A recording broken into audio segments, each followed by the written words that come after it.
création, les 9 planètes tournent autour du soleil. Mais attendez, un jour, un serviteur à moi, qui s'appelle Josué, va faire une prière. Et il va demander que vous vous arrêtez. Quand Josué priera, vous appuyez sur le bouton, vous mettez stop. Et la Bible dit qu'un jour, Josué a prié. Et il a demandé que le soleil s'arrête.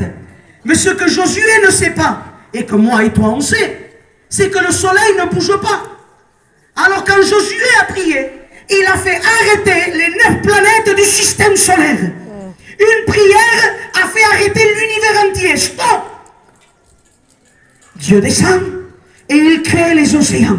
Il crée la mer, il crée la mer Pacifique, la mer Indienne, l'Atlantique, il crée tout ça. À un moment donné, il va en Orient.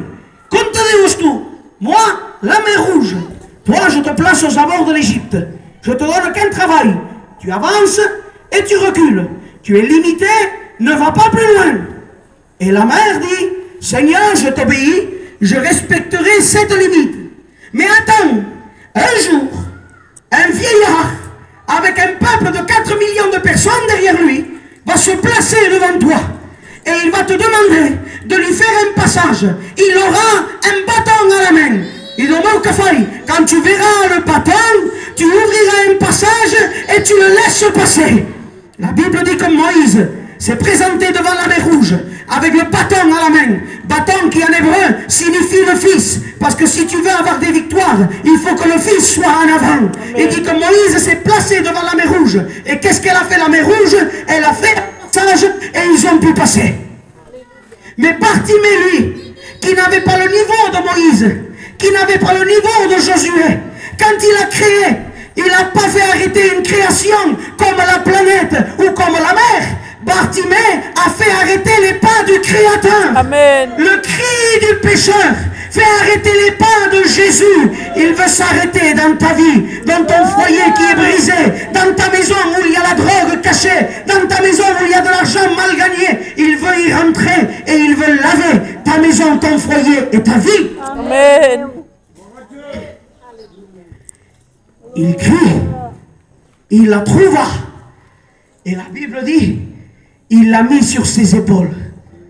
Et oui, la vie chrétienne, si ce n'est pas lui qui nous porte, comment on va faire pour la vivre? La vie chrétienne, en réalité, quand Jésus portait la croix, c'est nous qu'il portait.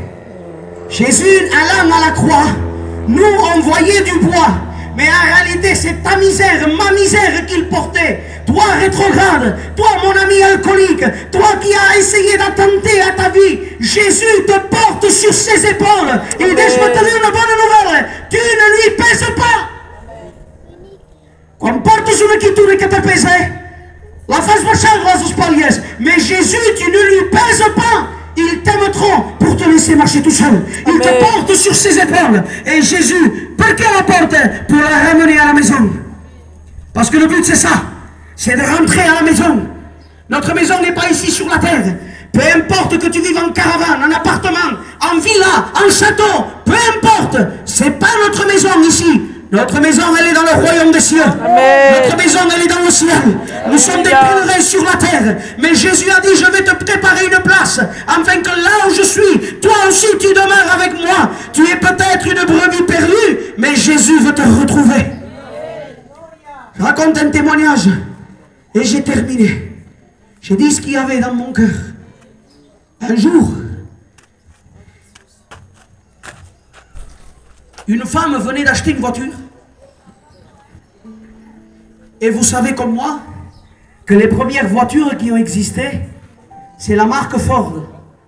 La première marque de voiture. Et ça venait de sortir. Donc dans les routes, tu avais les chariots qui se mélangeaient aux voitures. On passait à un autre temps. On passait à une autre dimension de temps.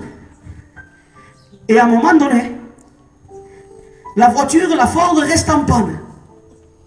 Elle criait, elle était fâchée, disant j'ai acheté ça une fortune. Déjà c'est en panne, au moins le cheval, il n'était jamais en panne, lui. Et là, une limousine à côté. Et un homme descend, élégant, un vestit oncle, tout habillé en blanc, des gants blancs, un chapeau, une canne. Marquez. Il dit, qu'est-ce qu'il y a?